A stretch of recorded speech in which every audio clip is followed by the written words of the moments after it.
Fala pessoal, a intenção aqui não é criar mais polêmica, tá? É simplesmente trazer um pouco mais de luz para a interpretação do que a gente tem de informação em relação a essa polêmica toda, né, que se criou em torno da hidroxicloroquina, principalmente, né, menos da cloroquina. Principalmente desde sexta-feira, ontem, que o ministro Nelson Taik pediu demissão, né, não sei se fala Taik ou Taik, mas enfim. E gerou uma discussão aqui no Antifrágil, né, de um post que eu fiz, explicando minha opinião, e muitos refutaram, baseado em estudo científico e não sei o quê. Eu expliquei que a situação é extrema e mesmo assim a gente tem que levar algumas outras coisas em consideração. E vou trazer os estudos científicos aqui para vocês para mostrar o que, que de fato a gente tem, e por que, que a minha opinião é essa, né? De novo, a intenção não é criar polêmica, treta, etc, né? Sim, sou médico, apesar de atuar mais na parte de gestão, mas sei que a maioria dos colegas aí que forem médicos ou da área da saúde também, enfermagem, fisioterapia, nutrição, enfim, diversas áreas, provavelmente sabe mais até tecnicamente do que eu. A minha intenção aqui não é ficar mostrando conhecimento científico, mas sim de gestão em saúde, que é o nosso foco aqui mais no Antifrágil, né, que é mais economia, investimento, gestão de negócios, gestão até pública, às vezes a gente tem que entrar um pouco, apesar de não ser o foco.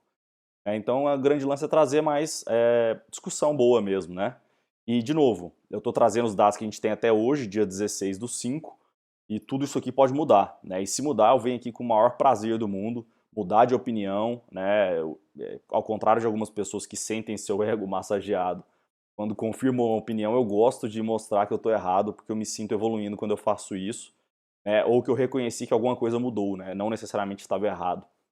Então, eu já fiz isso outras vezes, enfim, diversas vezes aqui, até em relação a isolamento já mudei de opinião algumas vezes. Outra vez, uma vez, um tempo atrás, eu postei uma notícia que depois eu descobri que ela era fake, não era totalmente verdade, vim aqui, postei pedindo desculpa que era fake, enfim, não tenho problema com isso não. A questão é a gente realmente ter informação de fato do que é verdade, né? Então, antes da gente entrar nos 6 estudos que eu vou mostrar para vocês, que são os principais que a gente tem até agora, vou só relembrar algumas coisas aqui que, para quem não entende ou para quem é da área também, é importante você entender isso aqui, que tem tudo a ver com o argumento da hidroxicloroquina ou não, que são os estágios da doença, tá? Então hoje não existe classificação oficial, né? Muitos estão usando essa desse Sadiq et al. Aqui, porque ela está bem organizada em 3 estágios, estágio 1, estágio 2, estágio 3, estágio 2 é 2A e 2B, mas enfim, ninguém discorda que a evolução da doença é essa daqui que está no gráfico, tá? E no início é uma resposta viral, uma infecção viral, uma pneumonia mesmo. Depois, a partir da metade, ela vai cruzando para uma coisa inflamatória, né? E passa no final, ali no estágio 3, a ser praticamente só inflamatória. Tanto é que no PCR, aquele cotonetezinho no nariz, nessas fases 2B aqui para 3, muitas vezes ele já está negativo, ou seja, não tem nem vírus mais no sangue praticamente, né? Tem pouco, se tiver alguma coisa. E é nessa fase que ela vai ficando cada vez mais grave, né? Nessas fases aqui posteriores, que é onde a hidroxicloroquina atua pouco. Vou explicar isso daqui. Então, passando de forma bem rápida, porque não é o foco desse vídeo aqui, nesse estágio 1 aqui, onde está aqui de azul, a gente tem o que ele classificou como fase viral, que é em torno de 5 a 7 dias do primeiro sintoma, tá, gente? Isso aqui é importante. Se você for profissional de saúde, é importante você verificar o primeiro sintoma, que às vezes a pessoa fala, tô me sentindo meio mal, tem 3 dias. Aí você vai verificar, a dor de cabeça dela é diarreia dela, começou tem 7. Então ela já tá indo pra fase 2 já. Então você tem que saber do primeiro sintoma isso daqui, né? Geralmente ele tem aqui sintomas gerais, aquela fraqueza, aquela astenia, né, uma tosse seca, tem febre, pode ter diarreia e cefaleia também, é muito clássico, né? Às vezes tem alguns sintomas novos, como perda de paladar, perda de olfato, enfim, algumas coisas assim que estão sendo verificadas, né? Mas principalmente esses sintomas aqui que são inespecíficos, né? A gente tem como sinais, já pode ter uma linfopenia, que são os linfócitos, aquele que a gente vê no hemograma baixos, mas não tão baixos assim, geralmente acima de 1.200. A LDH pode já estar subindo, só que ainda abaixo de 300, não tão alta, né? E o PCR também já pode estar alto, talvez, mas também não tão alto. Geralmente ele é abaixo de 90, abaixo de 100 pelo menos né? E aí nessa fase 1 aqui ainda, a gente tem as enzimas hepáticas, que é TGO, TGP, gama-GT, etc, né? A imagem pulmonar, né? Principalmente se for raio-x, tomografia talvez já tenha alguma alteração, mas raio-x geralmente normal. E a ausculta pulmonar, quando você faz o exame físico, normal também, né? Aí no estágio 2, ele dividiu em 2A e 2B, que ele chamou de fase pulmonar. Mas aqui já é uma coisa inflamatória também, né? Aqui a gente já tem uma imagem alterada, né? Tanto em raio-x quanto, principalmente, né, em tomografia. A fase 2A é mais ou menos cerca de 7 a 10 dias do primeiro sintoma. Lembrando que o estágio 1 aqui, ele é 5 a 7 dias mais ou menos, né? Mas aqui ele não tem dispneia nem hipóxia ainda, que é aquela saturação de oxigênio baixa, né? Isso vai ter só na fase 2B aqui, ainda dentro da fase 2. Uma coisa importante é que aqui ele já pode não ter febre mais. Então, às vezes ele fala, doutor, melhorei, não tenho febre mais não. Só que ele ainda está com os outros sintomas de diarreia, dor de cabeça, assim, alguns sintomas gerais, tosse seca. Então ele está, na verdade, indo para a fase 2, né? Que na verdade ele está piorando. Então os outros sintomas continuam. Aqui já tem a PCR maior que 100, o dedímero já está elevado, que é aquele marcador que vai verificar se já tem risco de trombose. Então aqui a gente já tem que entrar com Clexane, né, ou algum outro anticoagulante aí que haja mais rápido. Geralmente a gente usa o Clexane mesmo, né? Para evitar trombose, né? Gama-GT alterada, enzima hepática, né, etc. E a linfopenia que também já existia desde a fase anterior. Alguns acham que é marcador de prognóstico, ou seja, quadro pior, que é quanto pior essa linfopenia, mais baixa ela for, pior o quadro, né? E aí a gente vem aqui para a fase 2B, né, que é com hipóxia já, né? Já com suporte ventilatório, talvez até em UTI, porque já está saturando mal, né? Então, às vezes o catéter nasal de oxigênio aqui que você faz em quarto normal fora de UTI, às vezes ele não resolve, já tem que ir para UTI nessa fase 2B, né? E lembrando que isso aqui, essa fase que já está inflamatória aqui, ele chamou de fase pulmonar, mas hoje a gente já sabe que é uma inflamação praticamente generalizada, tá? Tem inflamação no intestino, pode ter inflamação no sistema nervoso central, inflamação cardiovascular em órgão cardíaco, né? Em vários outros órgãos aí, até renal, hepática, etc, né? Então, e aí a gente vem para a fase 3 aqui, que é a que eles chamam de fase hiperinflamatória, ou seja, a fase 2 já é inflamatória aqui, só é hiper, que é onde já desenvolveu a SARA, né, que é a síndrome da angústia respiratória do adulto, porque de criança é completamente diferente isso aqui, é outra coisa, tá? E aí aqui já é a fase grave, né, já está em UTI, risco de choque, de falência cardíaca, de falência renal, né, os marcadores inflamatórios bastante elevados, PCR, LDH. A interleucina 6, isso aqui é importante, tá? Que é um marcador de inflamação importante, né, daquelas cascatas inflamatórias, porque alguns acham que talvez a hidroxicloroquina age na interleucina 6. Então por isso que dão às vezes no estágio 3, mas age pouco, tá? Onde a hidroxicloroquina age de verdade é aqui estágio 1, talvez estágio 2A. Ele faz o quê? Ela não mata o vírus igual um antiviral tipo Remdesivir, mas ela muda a permeabilidade da membrana da célula e não deixa o vírus entrar em mais células, então ela evita a replicação viral para muitas células. É isso que é o efeito dela, né, que existe, e ela já é muito estudada há muito tempo. Criaram uma polêmica gigante numa droga com 50, 60, 70 anos, sei lá, de uso. Sempre usaram, todo mundo sabe do efeito colateral se usar em dose errada, e agora criaram uma polêmica em cima disso aí gigantesca, né? Mas enfim, vamos lá. E aí, para atuar nisso aqui de interleucina 6, por exemplo, a hidroxicloroquina pode atuar, até pode, incerto, né? Se atuar é pouco, e mesmo assim não é de repente, pode levar até meses, numa doença que vai matar em semanas, né? Ou até dias. Então faz pouco sentido no que tem sido usado nos estudos e nos protocolos até de Ministério da Saúde, né? Então essa é a grande discussão aqui. Não estou defendendo nada de ideologia para um lado ou para outro aqui, né? Estou defendendo alguns fatos aqui, inclusive eu sempre bato dos dois lados da ideologia aqui, se vocês me conhecem. Então vou citar 6 estudos aqui para vocês, que são os principais que a gente tem até agora, né? A gente tem alguns outros estudos sendo desenvolvidos aí por USP e outras faculdades brasileiras, até algumas lá fora, mas por enquanto os que a gente tem que estão sendo mais levados em conta, cada um com seus defeitos que eu vou explicar cada um, são esses 6 aqui. Esse do New England, né, foi feito em Nova York, esse do Journal of American Medical Association também foi feito em Nova York, provavelmente até nos mesmos hospitais, vou explicar isso já já. Esse desse francês especialista em doenças infecciosas, ele fez um primeiro estudo, depois ele fez um segundo maior, foi criticado primeiro pelo tamanho da amostra pequena. Esse de Wuhan, do Hospital Universitário de Wuhan, na China, que foi onde começou tudo, né? É um hospital gigantesco, mas tem uma amostra pequena. Esse da Fiocruz em Manaus e esse da Prevent Senior em São Paulo, que também tem várias críticas aqui, eu vou explicar, né? É uma coisa importante para a gente entender também, né? Como eu falei para vocês, a gente quer tentar usar aqui, né? Que é onde não está sendo usado, nessas fases iniciais. E aqui também por que isso, né? Olha como que é a mortalidade. Mortalidade geral é cerca de 1% ou menos, provavelmente é menos, né? Por quê? Porque provavelmente existe subnotificação, ou seja, menos notificação tanto de gente que está infectada, quanto de mortalidade. Só que a subnotificação de quem está infectado é muito maior do que a subnotificação de quem faleceu de fato pelo Covid, né? Porque quando você faz autópsia ou você está com um paciente no hospital, você testa muito mais, né?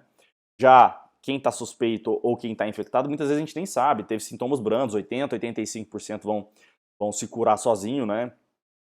E a maioria não está fazendo teste, a gente está fazendo teste só para profissional de saúde e paciente internado, mesmo com suspeita de doença mais moderada a grave, né?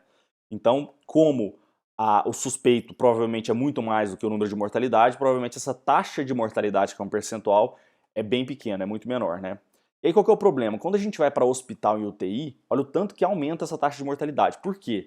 Porque saiu daquela fase viral, que é simplesmente uma infecçãozinha viral mesmo, uma pneumonia, e virou um processo inflamatório muito sério, né? E difícil de controlar. Só quem está no combate de frente aqui no dia a dia, tratando o paciente internado em UTI com Covid, sabe o tanto que é difícil, que muitas vezes a gente fica de mão atadas, não tem nem muito o que fazer, é ir dia a dia tentando balancear isso aqui e combater essa cascata inflamatória que vem do próprio corpo mesmo, né? Então, em hospital aumenta de 15 a 35%. Por que tem esse range tão grande assim, né? Porque você pega uns hospitais ali de São Paulo, da USP, eles falam em 15, 20% a mortalidade depois que internou em hospital em leito normal, né? E alguns estudos lá da Inglaterra, de Londres, estão falando até em 35% de mortalidade, né? Porque eles verificaram um resultado pior lá. Não sei se é porque o tratamento deles é pior, se tem alguma coisa lá da população específica que pode ser pior, enfim. Mas esses são os dados que a gente tem. E UTI, isso aqui vai para 20 a 45%, né? De novo, aqui em São Paulo, os hospitais falando em 20, 25% de mortalidade, e lá em Londres falando até em 45%, quase metade morre, né? Então o que a gente quer fazer? A gente não quer deixar chegar aqui, a gente quer tentar manter aqui, né, os pacientes, porque chegou aqui é uma coisa que não tá mais na nossa mão, né? A gente faz o que pode, mas nem sempre garante, né?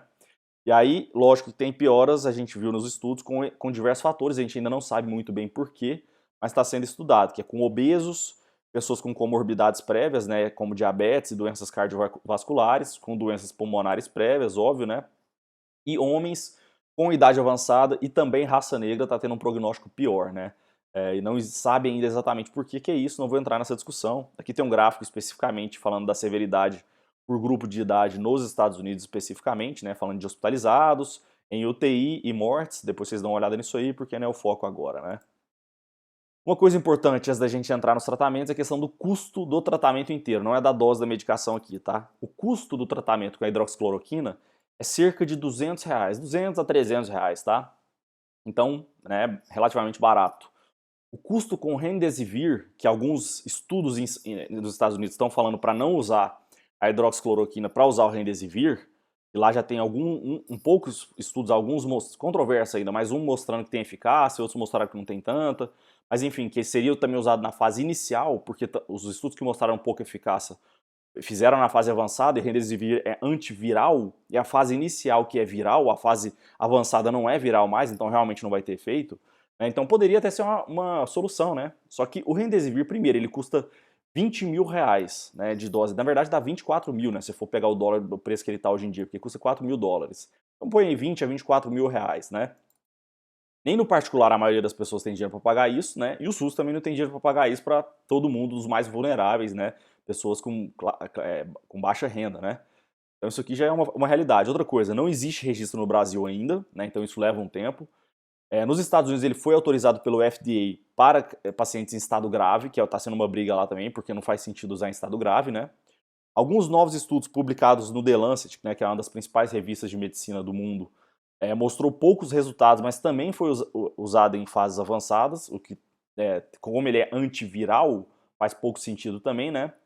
E uma notícia boa é que a fabricante dele, a Gilead, não sei como é que fala o nome dela, liberou a patente para 129 países produzirem, né? Então pode ser que esse custo aqui vai diminuir US$ 4.000 para alguma outra coisa, né? Mas vamos supor que cai pela metade, né? Para R$ 10.000. Mesmo assim, inviável, tá? Para nossa realidade aqui. Então, é lógico que alguns estudos americanos vão falar assim, não, a gente não quer indicar hidroxicloroquina para pacientes graves e vamos indicar o Remdesivir. Primeiro, paciente grave realmente não é para indicar mesmo, né? O que esses estudos estão verificando é isso, a gente vai falar isso aqui agora. E segundo, que é outra realidade, né, econômica financeira do país, né? Então vamos para os estudos aí que muitos até citaram aqui no comentário do post anterior, né, falando sobre isso aqui. Então, Esse primeiro estudo aqui do New England Journal of Medicine, né, foi feito com os cientistas da Universidade de Colômbia, ali no dia 7/5 que foi publicado, se não me engano. Pegou uma amostra boa, 1.376 pacientes, né, testados e positivos com PCR, né, porque a gente vai ver que da Prevent Senior não tinha positivo com PCR, então em termos de amostra boa, poderia ser melhor, mas assim, para o que a gente tem até agora é uma amostra muito boa. 58,9% deles receberam hidroxicloroquina e 41% não receberam hidroxicloroquina, né? Aí aqui eu vou sublinhando as partes importantes para vocês, tá? Que tem a ver com o que eu estou argumentando para vocês.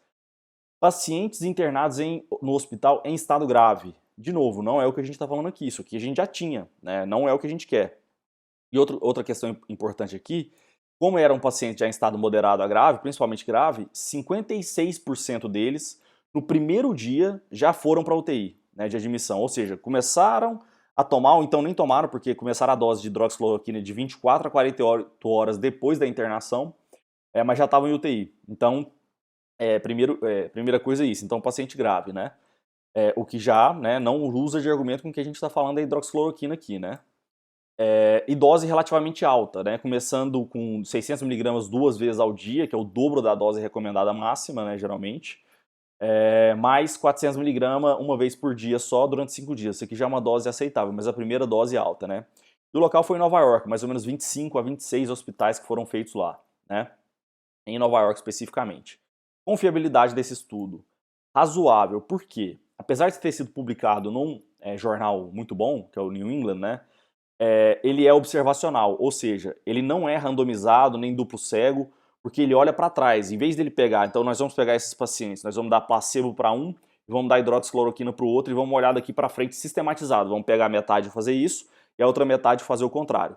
Ele não, ele olhou para trás, ele pegou os prontuários e foi verificar quem usou hidroxicloroquina ou não, né? E aí existem diversos fatores de confusão nesse tipo de estudo, né? Primeiro, como vocês veem aqui, não foi metade-metade, né? Foi 59% usou e 41% não usou, né? Então, isso aqui é trecho do próprio estudo, tá? Isso aqui é palavras do próprio estudo. Dado o desenho observacional, ou seja, olhando para trás, né? O intervalo de confiança relativamente amplo, ou seja, estatisticamente ele é meio fraco, né? Isso aqui é intervalo de confiança, quem já estudou estatística sabe mais ou menos como é que funciona isso daqui. O estudo não deve ser realizado para descartar os benefícios ou danos do tratamento com hidroxicloroquina. Isso aqui é palavras do próprio estudo. A gente vai ver que no próximo estudo, inclusive, tem um trecho muito parecido. Parece até que é copiado e colado, muda só algumas palavras, né? Outra coisa que é um fator de confusão aqui é que o paciente estava em uso, quando você pega a tabelinha lá que tem no estudo de quais drogas que os pacientes estavam usando, tinha um percentual de pacientes usando só uma coisa, outros usando duas, outros usando três, outros usando 4 medicações, mas enfim, estava usando também tocilizumab, que é uma medicação que atua naquela interleucina 6, principalmente naquela fase mais avançada, que é um imunomodulador, né, imunobiológico, que atua naquela fase ali, então pode ter alguma coisa. Eu vou explicar por quê, né? Alguns usando também o Remdesivir, aquele antiviral, outros usando corticoide de dose mais alta, dose menor, outros não usando, e outros usando alguns outros antibióticos, além da azitromicina e outros antibióticos também, né? Então a gente já viu, até tem uma palestra no TED Talks, né, de um professor de Harvard, ele fala que a gente tem muito pouco estudo de efeito colateral de usar várias medicações, de interação medicamentosa de várias medicações. A gente tem mais estudos de duas medicações, uma medicação com outra. Ele fez um estudo simples lá mostrando medicações de uso normal, né, como metformina e outras duas lá, para ver o efeito delas, né, usando 3 medicações ao mesmo tempo, isso usando só 3 de uma medicação comum. Ele viu que gerou diabetes no paciente, né? Então a gente não tem dado do efeito colateral da interação medicamentosa de várias medicações, o que pode gerar um fator de confusão. Não estou falando que isso aqui invalida o estudo, tá? É só um fator a mais que a gente tem que levar em conta, mas assim, o que a gente tem de fato desse estudo é isso aqui. Qual que foi o resultado final desse estudo aqui, né? Isso aqui também trecho do estudo, né? Nossos resultados não suportam o uso de hidroxicloroquina no momento, né? Fora de ensaios clínicos randomizados, ou seja, se você não estiver usando para estudo, a gente não recomenda usar no momento. Esse é o resultado deles, né? De forma muito transparente. Eu não sou igual o mídia que pega trechos só que favorecem a minha posição aqui, não. Estou pegando tudo aqui para vocês que é importante, tá? Pacientes tratados com hidroxicloroquina, isso aqui para mim é o mais importante, não foi associada a um risco muito reduzido ou aumentado do ponto de vista de intubação ou morte. Então assim, não piorou nem melhorou, né? Para um paciente, de novo, em estágio grave. Então, assim, questão de custo-benefício, não é o paciente que a gente está lutando para usar, porque estágio grave já está sendo usado, né? Nos protocolos, pelo menos. E outra coisa importante aqui, porém, os médicos deram hidroxicloroquina para pacientes bem mais graves e em momentos já fora da fase viral. Por que que acontece isso aqui? De novo, lembra que a gente falou que um estudo observacional para trás? Como não foi feito certinho, nós vamos dar hidroxicloroquina para metade e dar placebo para outra metade, o que provavelmente aconteceu que eles estão discutindo aqui?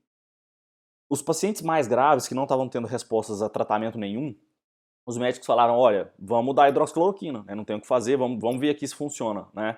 Então deu numa fase mais avançada e para paciente pior, né? Então eles verificaram isso, né, nesse estudo.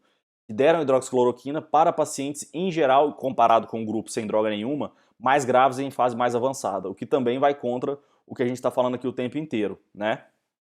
E aqui para mim é a parte mais importante, tá? Esse trecho aqui. Problemas com efeitos colaterais, né? Algumas pessoas leram o estudo, né? Ou leram por cima, ou leram notícia, provavelmente não leram o estudo, a grande maioria que está discutindo.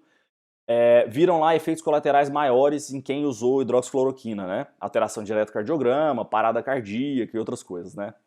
Aí beleza, só que no estudo, quando você continua lendo ele, o que ele faz? Ele pega isso daí, que é um dado cru, e ajusta ele estatisticamente para quem eram os pacientes de verdade, de acordo com a gravidade da sua doença, com a condição pré-existente dele, de onde ele veio, de qual hospital, etc. E ver se realmente, estatisticamente, ele teve efeitos colaterais maiores usando hidroxicloroquina ou não, né? Porque a dose desse estudo não foi grande, né? Ele só teve uma dose grande no primeiro dia, então provavelmente não teria tanto efeito colateral assim. Verificaram que não foram encontradas diferenças significativas da mortalidade entre pacientes, ou seja, se você ajusta para a gravidade e para a condição pré-existente do paciente, não houve diferença significativa estatisticamente para o uso de hidroxicloroquina nessa dose aqui, tá? Então, não piorou alteração eletrocardiográfica e não piorou parada cardíaca também, né? Porque os pacientes que tiveram um pouco mais de parada cardíaca realmente usando hidroxicloroquina, eles tiveram porque eles já eram mais graves. E depois, quando ele ajustou isso aí estatisticamente, ele não viu diferença significativa, né? E outra coisa importante aqui, ele fala que os resultados ruins foram associados ao sexo masculino, condições pré-existentes como hipertensão, obesidade, diabetes, né? Achados prévios de enzima hepática elevada e função renal anormal, né? Que a gente já tinha falado que isso tudo piora. Esse outro estudo aqui publicado também em Nova York, esse jornal, Journal of the American Medical Association, interessante que ele usa também 25 a 26 hospitais em Nova York, só que foi em datas diferentes. Então, é um estudo também observacional, provavelmente pegou os mesmos hospitais de Nova York, até o tamanho da amostra é bem parecido aqui, só que em datas um pouco diferentes, né? Então pegou dois estudos bem parecidos em dois jornais diferentes para analisar também observacional olhando para trás, ou seja, os dois fizeram praticamente a mesma coisa, pegaram prontuários e foram analisar, né? Então, esse estudo aqui, também apenas pessoas que estavam internadas há pelo menos 24 horas, ou seja, pessoas moderadas a grave, que é onde já está saindo da fase viral para a fase inflamatória, né? 51% usou só hidroxicloroquina, quer dizer, usou hidroxicloroquina e ácitro, 19% praticamente usou só hidroxicloroquina, 14%, quase 15%, usou só ácitro e 15,4% não usou nenhuma das duas, né? E aí o que ele coloca aqui? Os pacientes que receberam hidroxicloroquina ou ácitro e hidroxicloroquina isoladamente já estavam em maior parte em UTI graves, né?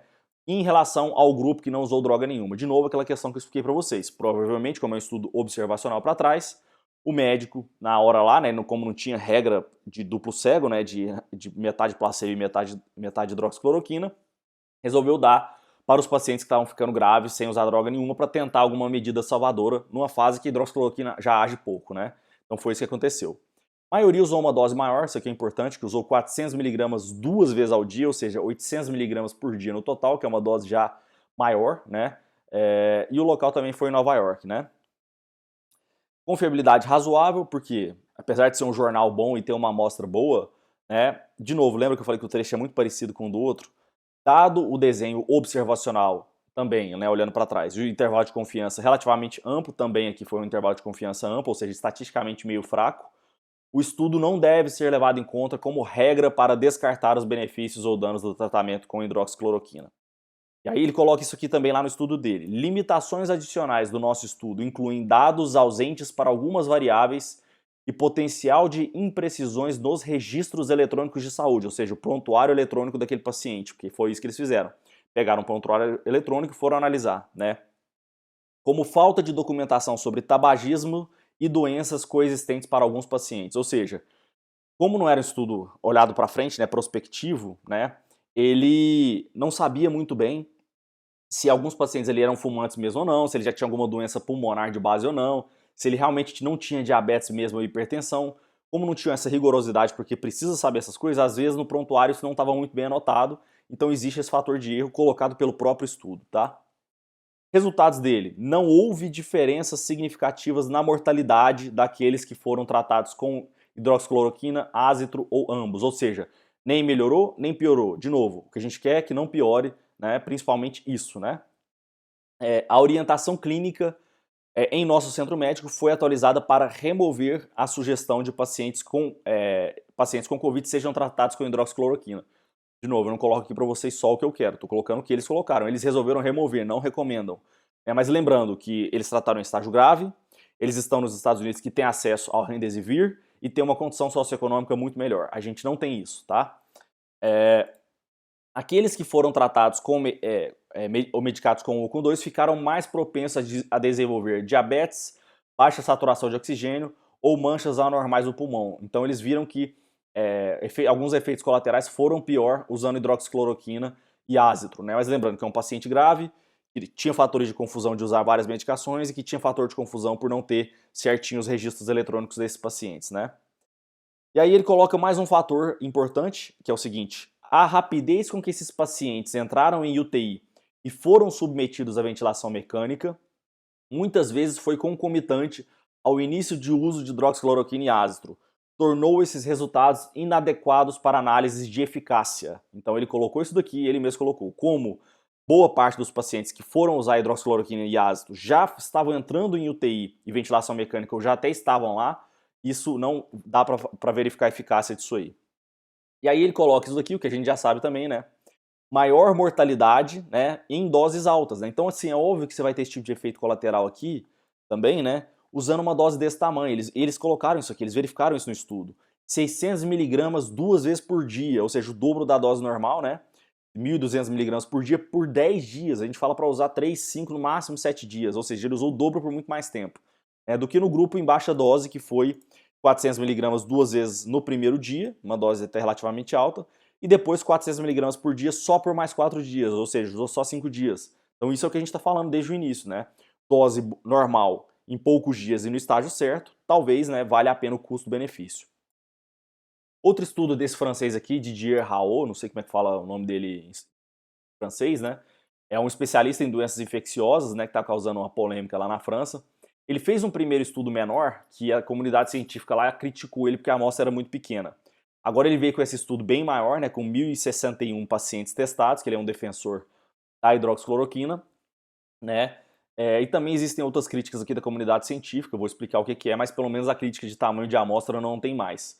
E todos testados e positivos também com PCR para Covid-19.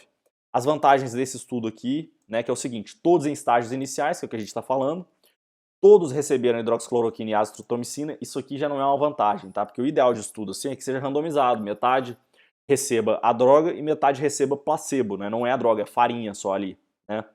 O que não foi o caso aqui. Ele deu para todo mundo, né? E uma dose de 600 miligramas por dia, não 2 vezes ao dia, por 10 dias. Ele usou até uma dose relativamente alta, por um tempo relativamente alto, né? Mas como foi em estágios iniciais, né? O local foi na França, né? Uma curiosidade aqui só, que não é desse estudo aqui, gente, um outro estudo francês com 181 pacientes graves internados, ou seja, uma amostra pequena de paciente grave, que é o que a gente não quer discutir aqui, não houve eficácia, mas 3 pessoas faleceram usando hidroxicloroquina e 4 faleceram no grupo que não usou a droga. Só que aí você olha assim, parece que é estatisticamente relevante, né? 2,8 só para 4,6, dá quase o dobro aqui, né?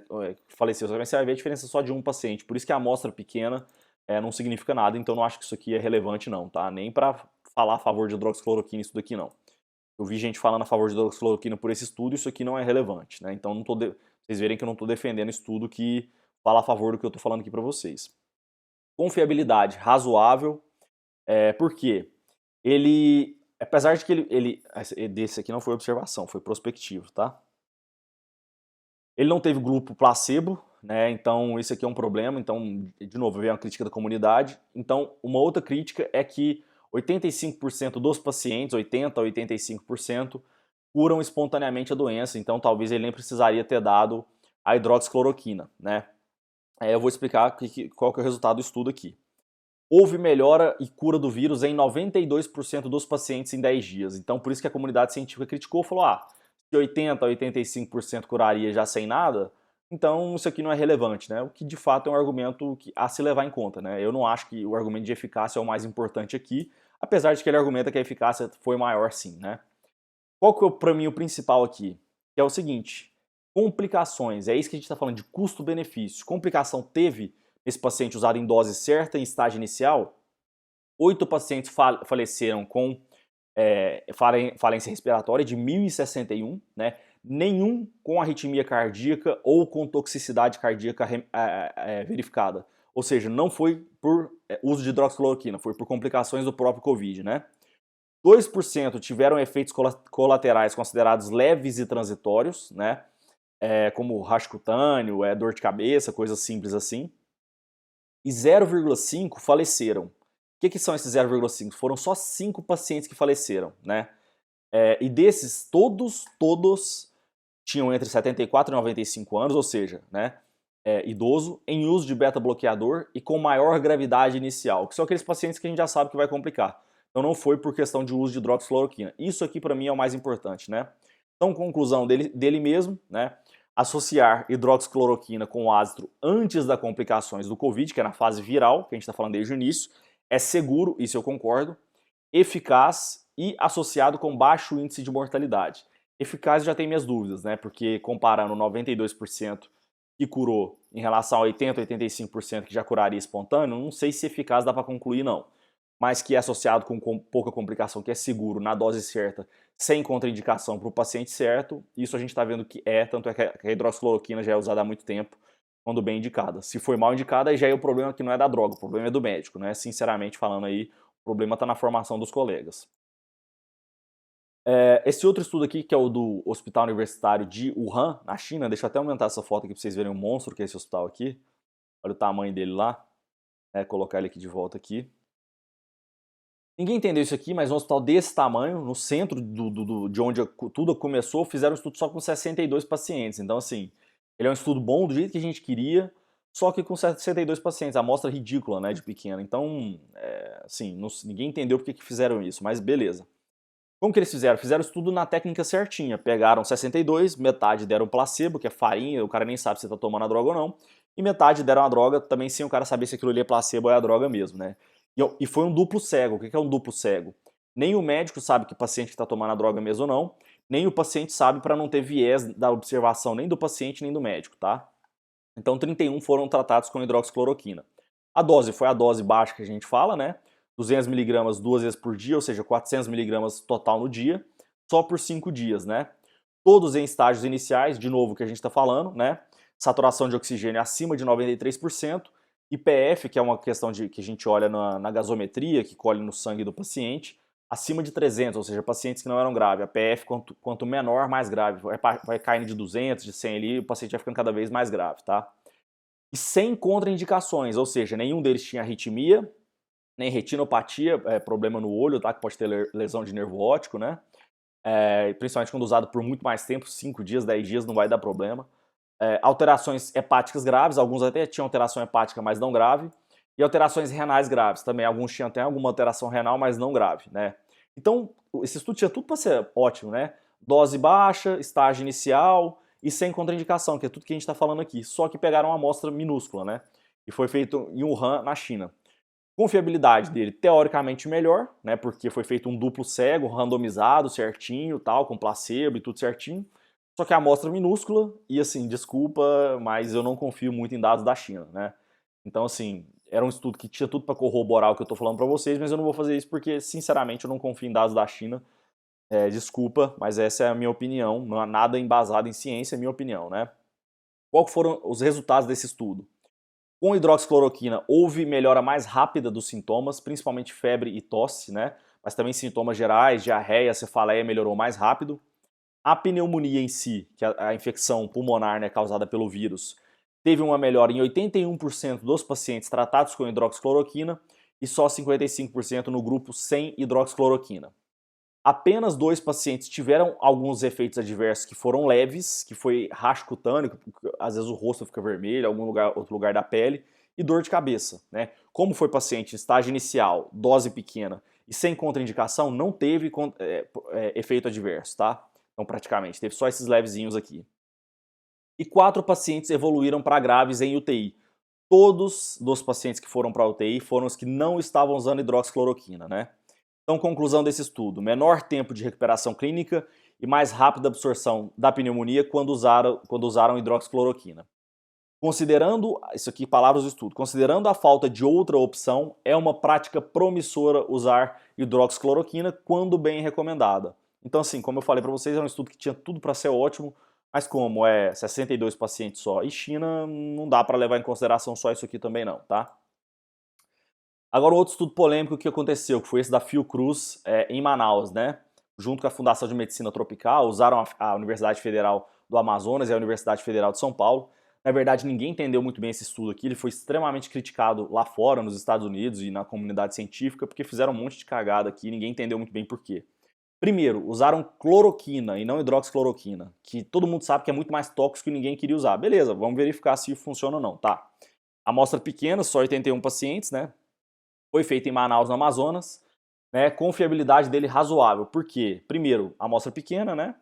E não havia grupo placebo, né? Todo mundo sabia que estava tomando hidroxicloroquina, então, cloroquina. Deu cloroquina para todo mundo, né? Então não tinha aquela diferença de grupo não tomando placebo, só farinha, e grupo tomando a medicação de verdade, né?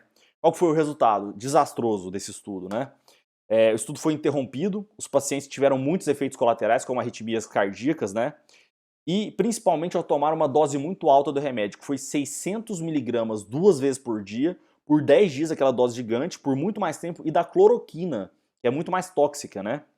O dobro do recomendado. 11 pacientes morreram. Eles até argumentaram, mas essa é a taxa de mortalidade normal de paciente internado, que isso aqui também estava internado, tá? São pacientes graves, já moderada a grave. Mas, cara, foi uma dose muito alta, né, que eles deram aí e viram que provavelmente deve ter tido efeito colateral sim, né? Então não estou defendendo aqui a cloroquina, não. O estudo foi até interrompido, que vai ser recomeçado de uma outra forma depois. E outra coisa, os indivíduos que morreram, em sua maioria, eram idosos, mostrando o mesmo perfil de pacientes graves em todo mundo, né? Então, talvez isso aqui seja mais uma desculpa deles, né? Esse outro estudo aqui da Prevent Senior em São Paulo, né? A Prevent Senior é uma rede verticalizada em São Paulo, né? Que trata principalmente, que tem como seus beneficiários principalmente idosos, né? Fizeram uma amostra até boa, com 636 pacientes, né? 412 tomaram hidroxicloroquina e 224 não tomaram. Eu vou explicar as várias críticas que existem nesse estudo aqui, tá? Todos idosos, né? E todos com sintomas menos graves. Isso aqui já seria um estudo que seria muito bom pra gente, né? Que é o que a gente queria. O paciente estava em fase inicial, inclusive foi por telemedicina. Muitos deles aqui. O médico nem chegou a ter contato pessoal com ele, por telemedicina, fez a consulta, viu que tinha sintomas suspeitos e já mandou tomar hidroxicloroquina, né? A confiabilidade desse estudo é ruim. Por quê? Primeiro, rede privada, né? Porque isso aqui, como é que a Prevent Senior? Ela é uma rede verticalizada. O que é verticalizada? O plano de saúde, que é a fonte pagadora, é dona dos serviços que prestam serviço para essa fonte, para essa rede pagadora. Ou seja, ela é dona do hospital, dona das clínicas de imagem, dona do laboratório, etc. Até existem alguns que são terceirizados, que ela contrata, mas a maioria é dela mesmo, né? Então ela tem uma gestão de custo muito rigorosa. Em termos de negócio, isso aqui é muito bom. Mas, em termos de confiabilidade do estudo, é óbvio que ela quer, né, minimizar o custo dela ao máximo, né, falar que a droga barata funciona melhor, ter um quadro mais alarmista, né, para a pessoa também tentar todo mundo não infectar, porque isso vai ter muito custo para ela, enfim. Não estou falando que eles fizeram isso, tá? Inclusive, conheço o pessoal lá, sei que são muito bons, mas isso é um viés que pode acontecer e a gente tem que levar em consideração, né? Mas assim, não estou falando que isso aconteceu. Mas, de novo, defendendo o lado contrário do que eu estou falando, né? Não foi randomizado porque quando o médico fez a consulta e sugeriu a hidroxicloroquina, o próprio paciente optou por tomar ou não, né? 412 escolheram tomar e 224 não. Então não teve aquele questão do placebo, metade toma sem saber se está tomando ou não, e metade não toma sem saber se está tomando ou não. Foi o próprio paciente que escolheu. Eu estou tomando, eu sei que eu estou tomando, eu não estou tomando, eu sei que eu não estou tomando. Né? Então tem isso daí que atrapalha um pouco o estudo. Outra coisa que fez esse estudo ficar questionável, que foi o uso muito precoce da doença e sem confirmação. Lembra que todos os anteriores a gente confirmou com PCR que realmente tinha Covid? Nesse caso não teve confirmação, tá? Já começou a tomar nos primeiros sintomas, a gente não sabe muito bem quem tinha Covid ou não, né? Ele foi suspenso pelo CONEP, que é a Comissão Nacional de Ética em Pesquisa por supostas irregularidades. Uma das principais irregularidades que foi questionada foi o seguinte, que eles publicaram ele na mídia antes dele ser publicado em alguma revista científica considerada boa, né? Ele só tinha sido enviado e não foi publicado, então isso em estudo científico é importante, né? Uma coisa é você ser publicado, outra coisa é você só enviar. Apesar de que essas revistas, a gente vai falar isso mais pra frente, estão publicando antes de fazer sua revisão sistemática pela urgência do momento. A Prevent Senior se defendeu, falando que pela urgência do momento eles querem ajudar os colegas a ter mais informação e já colocaram na mídia seus resultados, né? Então, enfim, não estou levando juízo de valor, nada disso aqui não. Mas enfim, com todas essas restrições aqui que eu falei, quais foram os resultados? Quem tomou a hidroxicloroquina foi capaz de reduzir em 2,8 vezes o número de internações, ou seja, quem tomou teve uma taxa de 1,9% de internação, bem menor do que a média, né? E quem não tomou teve uma taxa de 5,4% de internação, mais ou menos em linha com a média. A média que fala-se que aqui mais ou menos 4,7% vai para a UTI, né, dos que tiverem Covid, né? E aqui no caso deles, eles estão falando só de internação, então um pouco maior, e de um público idoso também, né, que tem mais chance de ter internação realmente, né? Então, tá mais ou menos em linha aí com o que a gente espera. Então uma coisa aqui que de todos esses 6 estudos que a gente citou, né? Por que esses dois aqui do New England e do Journal of American Medical Association a gente não considera relevante porque a gente está argumentando aqui que algumas pessoas usaram de contra-argumento? Primeiro, pacientes graves, mostrou que a eficácia é ruim, beleza, mas em pacientes graves, e efeitos adversos questionáveis, porque quando teve efeito adverso de verdade, ajustado estatisticamente foi quando deram dose altas. Quando deram a dose certa, não teve muito efeito adverso estatisticamente falando, tá? E também deram para pacientes graves, que é óbvio que a chance de ter efeito adverso é muito maior, porque o paciente com Covid ele já é naturalmente mais frágil cardiovascularmente, então tem que tomar mais cuidado mesmo, principalmente quando o paciente está grave, né? Os que foram feitos em estágios iniciais, que era o que a gente poderia ter bons resultados, né? O problema foi o método, né? Eles tiveram realmente eficácia boa, mostrou o que a gente está falando, e pouquíssimo efeito adverso, né? Então teve uma melhora da mortalidade, da internação, etc. Pouco efeito adverso, mas métodos questionáveis, né? Porque esse Didier Raoult francês aqui, ele não fez duplo cego randomizado, né? Foi uma amostra grande, mas foi todo mundo tomando a medicação, né? E também questionaram se que boa parte curaria espontaneamente, né? Esse de Wuhan na China uma amostra minúscula e esse da Prevent Senior uma amostra até boa, mas com todas aquelas restrições que eu falei aqui anteriormente. E não vou nem comentar aqui o da Fiocruz, porque ele foi meio bizarro, usou cloroquina, que é muito mais tóxica, numa dose muito maior, para paciente grave, uma amostra pequena, enfim, todo errado esse estudo aqui, ninguém entendeu muito bem, tá? Aqui só uma curiosidade para a gente já estar finalizando, né? Alguns países que estão usando já em estágios iniciais, Turquia, Índia, Espanha. Espanha também varia, né? Como eu dei aquele exemplo da doutora Marina Bucar, que comanda um hospital lá em Madrid. Lá eles já tiveram mais de 600 casos com Covid e lá é protocolo deles, azitromicina e hidroxicloroquina no estágio inicial, primeira coisa que vai fazer. Eles sabem que no estágio avançado já não é isso, já é mais tocilizumab, corticoide, outras coisas, né? Que vai combater a fase inflamatória, né? E na Itália já estão começando a usar também, né? Uma coisa que é importante, até levando contra o que eu estou falando, um hospital na Suécia interrompeu, porque eles viram doses de efeitos colaterais, mas estavam usando também cloroquina em alguns casos, hidroxicloroquina em outros, que é mais tóxica, e eles viram risco de arritmia e parada cardíaca, especialmente administradas em doses altas, que é o que a gente não quer, tá? Que a gente tem falado aqui desde o início, tá? Agora entrando nesse embate mais polarizado e político aqui, né, que é onde eu perco seguidor tanto do lado do Bolsonaro quanto do lado contrário ao Bolsonaro, né? Mas eu não quero que quem é extremista e frágil psicologicamente, não. Eu quero gente séria que sabe discutir aqui mesmo. Se você se sentir ofendido, só sai daqui e pronto, né? Já bati no Bolsonaro diversas vezes, votei no Bolsonaro, não arrependo de ter votado, apesar de estar bastante decepcionado com essa falta de capacidade de gestão, de tomar muitas decisões ruins e incapacidade de comunicação, de liderança, etc. Mas nesse caso aqui, por sorte ou por realmente querer o bem, eu não sei, né? Ele está certo nessa decisão aqui, né? Mais do que o técnico, que é o Take, que é o médico. E, de novo, o Take é um médico, mas ele nunca entendeu muito bem de gestão pública e de gestão de crise, né? Não estou questionando até o lado dele, como eu falei no vídeo anterior. É difícil estar no lugar dele, é uma pressão grande, tanto de mídia quanto de rede social, quanto de algum protocolo que a coisa pode cair em cima dele, mas enfim, em termos de gestão pública, né, eu vou explicar aqui, né, o que cada um falou. O que o Take falou? Um alerta importante a cloroquina é um medicamento com efeitos colaterais, principalmente a cloroquina, né? A hidroxicloroquina tem menos, principalmente em dose certa, em estágios iniciais e sem contraindicação, beleza. Então qualquer prescrição deve ser feita com base em avaliação médica, concordo, não é para sair dando para todo mundo, tem que ter receita médica, tá? O paciente deve entender e assinar o termo de consentimento antes de iniciar o uso da cloroquina. Isso aqui eu já discordo em parte, eu vou explicar para vocês por que daqui a pouco. Mas para mim o maior problema está aqui. O protocolo do Ministério da Saúde comandado por ele é usado apenas em casos graves da Covid-19.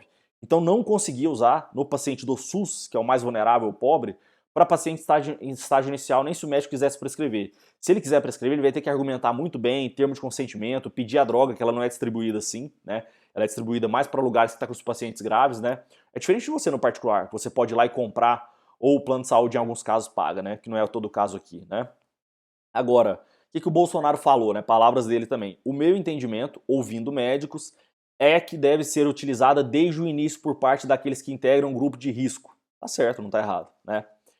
Se o CFM decidiu que pode usar a hidroxicloroquina desde os primeiros sintomas, por que o governo federal, via ministro da Saúde, vai dizer que é só em caso grave? Também tá certo, né? Eu vou falar o que o CFM afirma aqui daqui a pouco, tá? É o Conselho Federal de Medicina. Muitos médicos do Brasil e outras entidades de outros países entendem que a cloroquina pode e deve ser usada desde o início. Pode e deve ser usada desde o início. Na fase mais avançada ela não faz muito efeito, né, como a gente já falou. Apesar de saberem que não tem uma confirmação científica de sua eficácia. O que ele falou é o que a gente está falando aqui desde o início. Realmente não tem uma confirmação científica boa, mas em termos de custo-benefício e da urgência do momento, pode ser que valha a pena sim. Mas como estamos em uma emergência, e a cloroquina sempre foi usada desde 1955, né? Então sempre soube-se desses efeitos colaterais que tem que ser indicado do jeito certo, né? Então não é para sair todo mundo tomando. E agora com a Azitro, que é um remédio também de uns 20, 30 anos já, pode ser um alento para a quantidade enorme de óbitos que estamos tendo no Brasil. Não está errado, gente. Sinceramente não está errado, por incrível que pareça. Bolsonaro falou uma coisa que faz sentido aqui, né? Enfim, o que o CFM fala especificamente que o Bolsonaro citou ali? O que o CFM fala? Reforça a ausência de evidência científica sobre a eficácia da cloroquina contra a Covid-19, é o que a gente falou aqui desde o início, né? Mas, diante da excepcionalidade da situação, é possível ministrar em 3 estágios: sintomas leves com diagnóstico confirmado, sintomas importantes, mas ainda sem necessidade de UTI, e paciente crítico já em UTI. Então, o que ele quis dizer aqui? Se o médico quiser prescrever para o paciente já com sintomas leves para tentar pegar na fase viral, o CFM autoriza. O CFM é uma classe que defende o médico. Mas o que a gente sabe que acontece na prática, que eu vou entrar aqui, né? O que muda na prática? Os médicos, deixa eu diminuir isso aqui, já estavam autorizados a prescrever hidroxicloroquina pelo CFM. Mas como que funciona isso na prática? Só quem já é médico há um tempo já sabe disso, né? Quem é recém-formado às vezes não sabe disso, ou quem não é da área não sabe disso. Existia insegurança jurídica, né? Risco de responder por efeitos adversos era maior. Sempre existe esse risco. Por mais que você prescreva uma medicação na dose certa, permitida pelo Ministério da Saúde, permitida pelo CFM, você tem risco de responder, né? Então você vai ter que argumentar, essas coisas são bem difíceis que na medicina, né? É uma profissão incerta, né? Uma arte incerta, né? E mesmo com o termo de responsabilidade, né? Porque na prática não é simples, o termo de responsabilidade não é simples de fazer, existem termos ali técnicos e são confusos, talvez para nós não seja tão confuso, uma classe um pouco mais esclarecida, mas você pega um paciente que está num momento extremamente frágil emocionalmente, ele e a família dele, né? Questão de saúde deixa a gente frágil. muitos com escolaridade muito baixa, não tem nem primeiro ou segundo grau, eles não entendem muito bem aquilo e ficam com medo. Eu já fiquei mais de 1, 2 horas dentro de quarto de paciente, com a família, tentando explicar por que era importante aquela medicação e por que ele tinha que assinar aquele termo de consentimento. Lógico que isso é uma decisão dele, eu não posso forçar nada, né? E muitas vezes sem sucesso. E já tiveram diversos casos de paciente usando coisas permitidas pelo CFM, permitida pelo Ministério da Saúde e com um termo de consentimento assinado ter problema. Um caso clássico que a gente já viu várias vezes é paciente, por exemplo, testemunho de Jeová, que vai morrer se não receber uma bolsa de sangue. O médico vai lá e faz com o termo de consentimento, às vezes vai ser processado e perde. Aí vai depender da cabeça do juiz no momento, né? Só que o fato é que se ele tinha uma autorização do CFM, mas não tinha protocolo de Ministério da Saúde, ele tinha uma insegurança jurídica maior para prescrever essa medicação e ficaria com mais medo, né? E o termo de consentimento atrasa o processo todo. A gente sabe que na prática, principalmente no combate de pandemia, os médicos não têm tempo para ficar 1 hora, 2 horas dentro do quarto, ou a equipe ali de assistência social do hospital, convencendo o paciente, explicando o que é aquilo ali. Né? Tem que ser uma coisa mais rápida, porque é pandemia, né? E outra coisa importante é que, com isso no protocolo do Ministério da Saúde, podendo dar em estágios iniciais, que antes era só estágio grave no Ministério da Saúde, que a gente está falando de SUS, né? Os mais pobres, mais vulneráveis e pessoas com SUS que tinham pouco acesso, lembra que eu falei que teria que ser muito bem justificado, a distribuição não era daquele jeito e tudo, né? Passam a ter essa possibilidade, né? Porque particulares compram, né? E alguns planos até pagam, isso ainda é incerto, né? O que o plano vai pagar, se não vai pagar, etc, né? Até os testes ainda está incerto o que os planos estão pagando ou não. Geralmente estão pagando PCR, mas não pagam sorológico, enfim, um monte de coisa assim, né? Quando bem indicado e tudo, né? Não paciente só com sintomas. Então, protocolos agora menos rígidos de distribuição na rede do SUS. Então, não é que não depende de prescrição médica. Tem que prescrever, essa é a minha opinião. Se tirarem a prescrição médica, eu sou contra. Mas com prescrição médica vai ter medicação disponível também para estágios iniciais na rede do SUS, né? As normas também poderão especificar dosagens a serem administradas, isso eu acho importante que tenha no protocolo, porque a gente já viu que dosagens altas são tóxicas sim, como qualquer droga que você der com contraindicação na dose errada tem efeito colateral, né? Não é só a hidroxicloroquina. Aí o problema, de novo, tá na formação do colega, desculpa. Né? Opa. Até então, o Ministério da Saúde recomendava que a cloroquina deveria ser usada em ambiente hospitalar e em estado moderado barra grave, né? Então, vindo para o mundo real, agora os 2 slides mais importantes para mim que resumem isso aqui tudo, tá? É um momento excepcional, né?